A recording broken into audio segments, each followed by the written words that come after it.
ஓம் சக்தி பராசக்தி.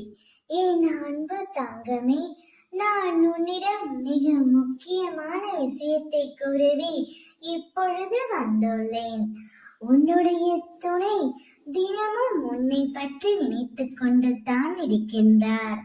அவர் நினைத்து கொண்டு மட்டும் இருப்பது இல்லாமல் உன்னை பற்றி ஒருவரிடம் கேட்டு தெரிந்து கொண்டே இருக்கின்றார்.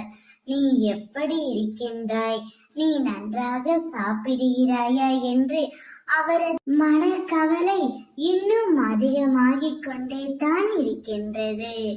அவர் உன்னை பற்றி விசாரிக்காமல் ஒரு நாள் கூட இருப்பதில்லை. பிரிந்து இருந்தாலும் உன்னையே தான் நினைத்து கொண்டு இருக்கின்றார்.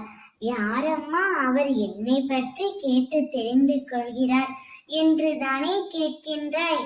உன்னுடைய பக்கத்தில் யார் இருக்கிறார்களோ, உன் உறவினராக இருக்கலாம், நட்பாக இருக்கலாம், உனக்கு தெரிந்த நபராக இருக்கலாம், யாரோ ஒருவரின் மூலம் உன் துணை உன்னை பற்றி கேட்டு தெரிந்து கொண்டு தான் இருக்கின்றார்.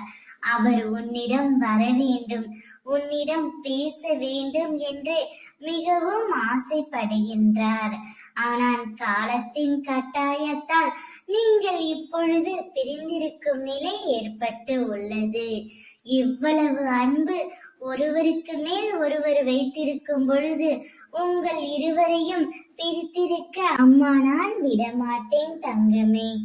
அவர் கூடிய விரைவில் தான் செய்த தவறையும் அவர் வீட்டில் ஆலோசனை கேட்டும் உன்னை தேடி வருவார். சந்தோஷமாக இரு. ஓம் சக்தி.